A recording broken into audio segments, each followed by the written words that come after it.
Hey there, and thank you so much for purchasing this resource for seating charts for teachers. I hope it is going to be really, really helpful for you and save you a ton of time.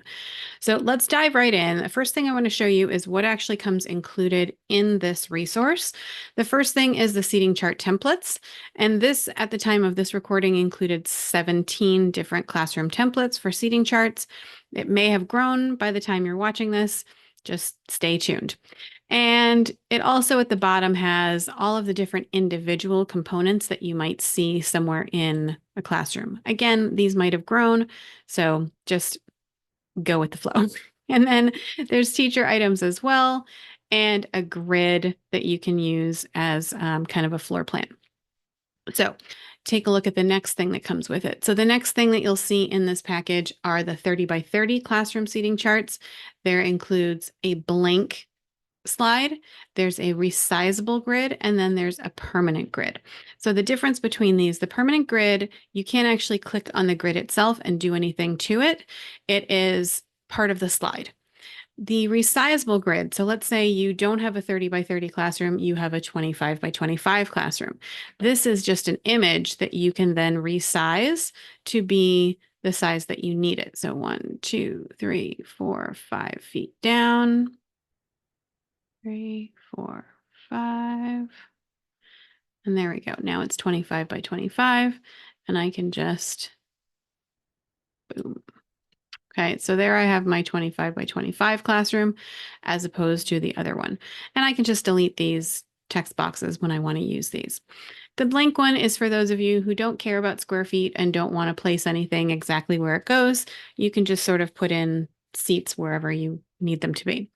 And then, of course, the same thing is available in 28 by 30. Now, these two sizes were chosen because they are apparently, according to Google, the most common classroom sizes in the US, and you can customize as needed. So I'm going to show you 3 different ways to use this resource. I'm going to start with the simplest one, and then we'll go a little bit more complicated and a little bit more complicated for those of you who are overachievers. So let's start with the simple one. The simple one is to start with the templates that are already provided and just make a copy. So if you just make a copy of this entire presentation, and we're going to call it 24, 25, seat, has an A in it, seating charts, Q1, right? Because maybe you want to do it every quarter. Then you'll make a copy and you'll have all of these different templates available to you in that single copy. Now, what I would do, I always recommend you stick with the template as is, even though this is just a copy. It just makes life easier. So if you stick with the template as is, and then let's say you want to do groups of 3. So you find the groups of 3 and you're going to say, okay, this is going to be my seating chart. I'm going to just duplicate this slide. So to duplicate, if you've never seen this little trick, just copy on the slide and press Control D. It'll make a double for you, right? That's your shortcut to duplicate. And let's say you have in your class 30 kids. This classroom is set up for more than that. So we can eliminate some of these. We can say, let's say we've got 1, 2, 3, 4, 5, 6, 7, 8, 9, 10. That would be 30. So we can get rid of 4 different boxes, right? So let's say we're going to get rid of these. And we're going to take this one, put it over here-ish, like that.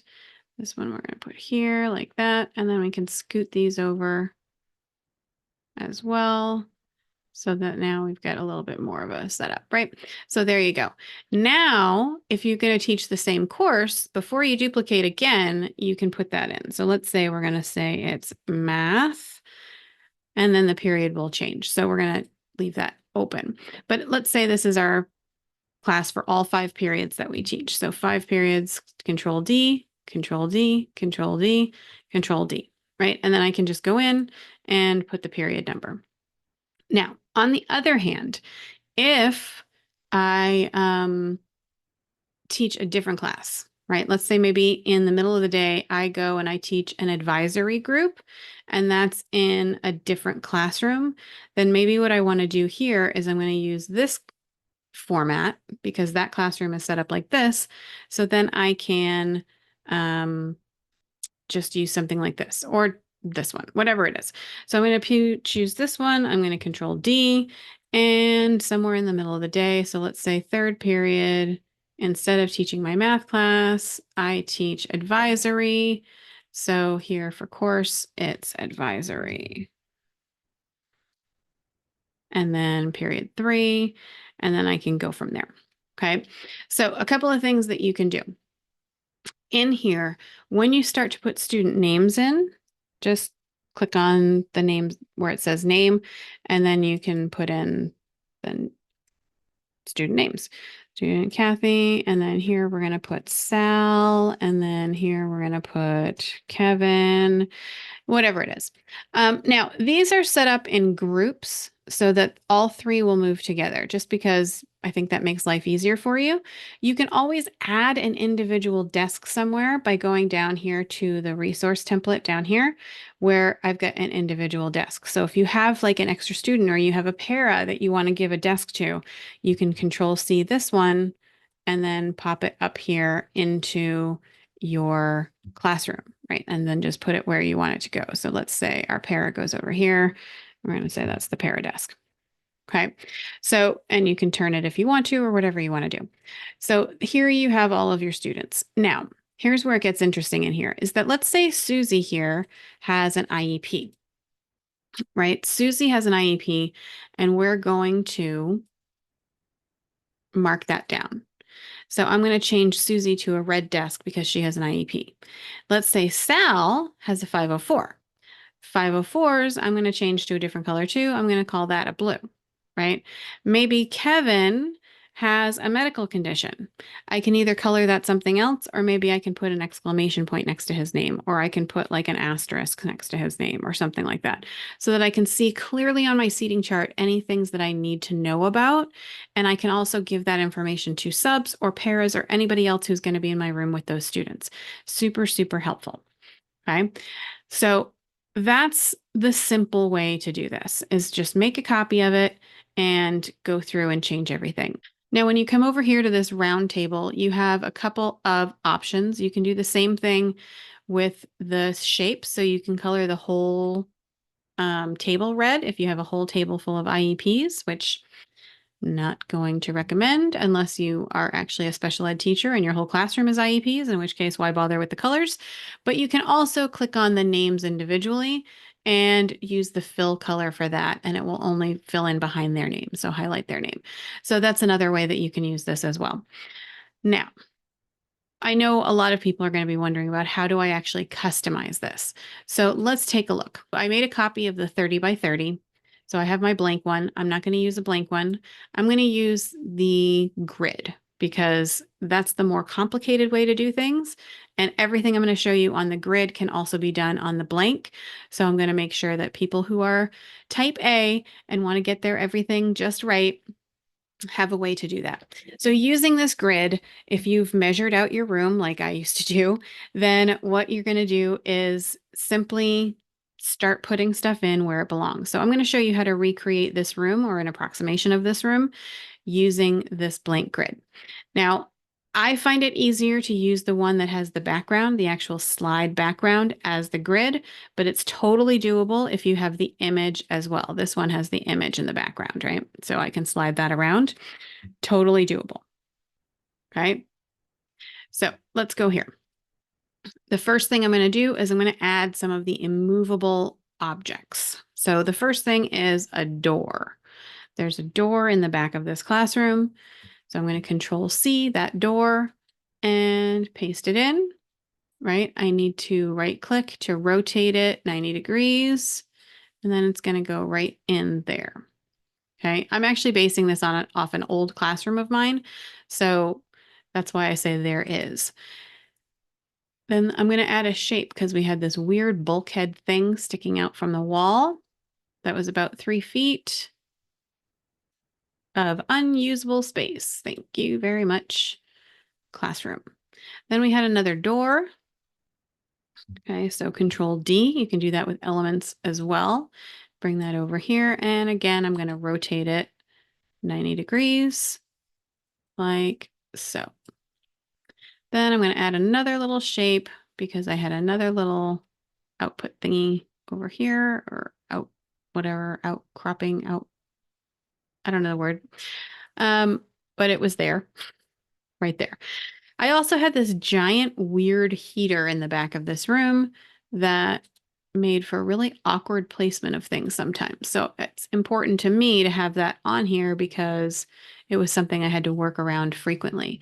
Now, I might even want to say on my plans, like label this what it is as a heater.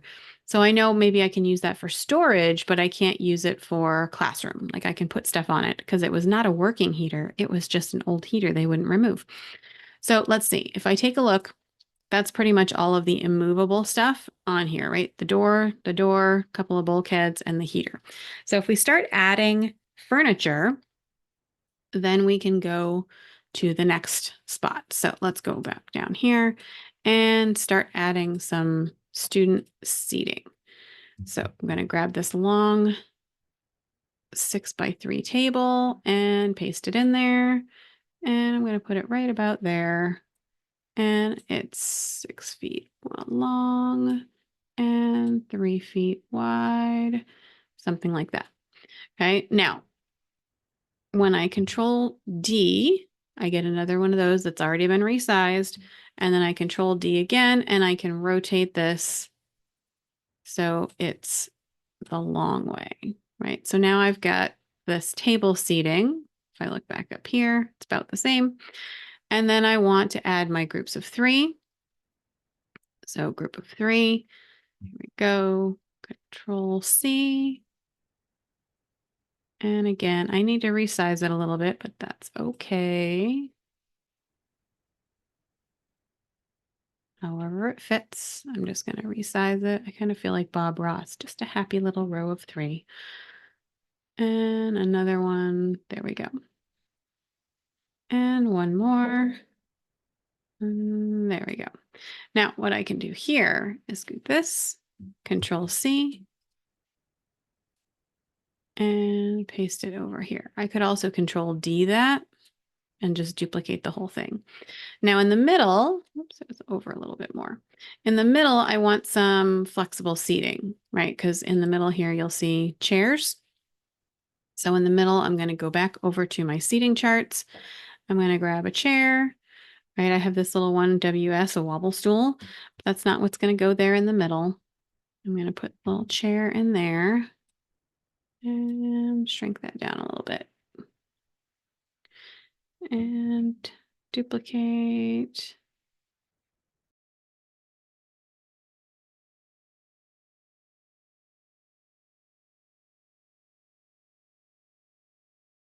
Duplicate. And duplicate where we want it to be. Okay, so now we have this little flexible seating in the middle of the room that people can use. I also, in this example, put in a teacher desk and a chair and a couple of bookcases, right? Just because if you want this to be accurate to your room, you want it to be useful to you, you can put in as much or as little detail as is helpful to you. So if I go to the teacher stuff now, I'm going to grab the teacher desk, Control C, and paste that over here and put that at a little angle. So this one, we're going to just tilt like this. Okay, and move forward a little bit. And then I'm going to grab that bookcase, the small bookcase right behind the desk. And there we go. And this one, we're going to go rotate just clockwise. There we go. Put that over in the corner. And then I had a little table there as well. Actually quite remarkable how much you remember from your old rooms, isn't it? I'm going to grab this table here and put it where it goes. Bookcase, table, and the table's a little bit smaller. There we go. And then if I can get as detailed, I can add my teacher chair if I want to, right? My little swivel chair is going to go right in there. Okay, and there's my little teacher area. Yay. Now, this is all black or graphite color because the students don't have access to this. This is my books and my table and my stuff. If I have another bookcase like I did in the example, I can take that bookcase and put it back here in the back of the room next to the heater.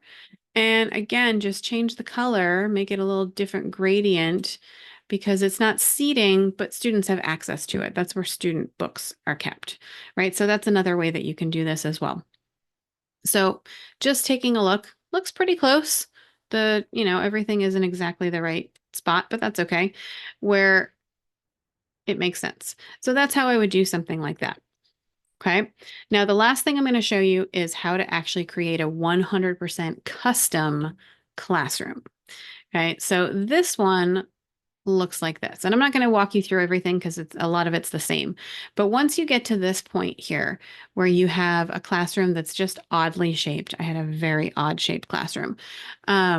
You have some interesting choices to make. So the first thing you're going to do is you want to reset the slide to be the correct dimensions of your room. So the way you're going to do that is go up to page setup, go file and page setup, and I suggest you go to centimeters. And that way you can set it to the feet of length and depth of your room. So this particular room is 20 feet across and 26 feet long.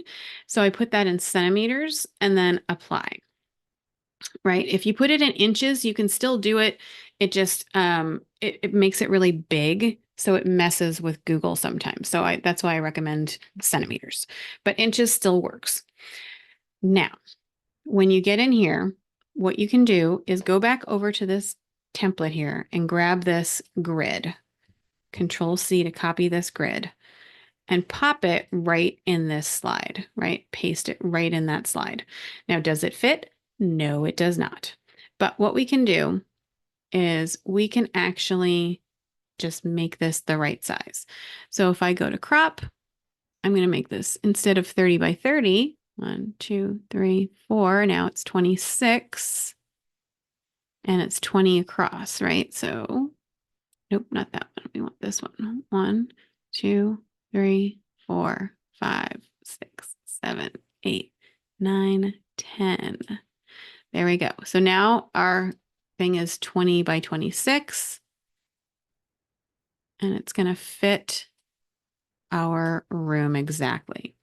Now, if we don't want this to be on the top, we can just put in the order and have it send to the back. And there we go. So this was one of those weird areas that was a cutout for another classroom. The door was over here. There's a little bulkhead here. And now you can go ahead and in this space, put in all of the things that you need, your bookcase, your desk, your student seating, etc. I have pianos in here because I have pianos in my room, but they're not used as assigned seats. So they're kind of grayed out. They're for student use, but they're not assigned seats because I didn't want the kids sitting at the pianos. So all of this stuff just kind of goes in there and gets put in. So that's the exact same process that you would use. You'd go over here and you collect the elements and copy and paste them where you need them to be. Okay. So that's the process. Again, you can make it as simple or as complicated as you want it to be. I hope it is helpful. If you have any thoughts, suggestions, seating plans you'd like me to make a template for you, then you can go ahead and email me at thesmootheducator@gmail.com. And hopefully I will see you back for another product very, very soon.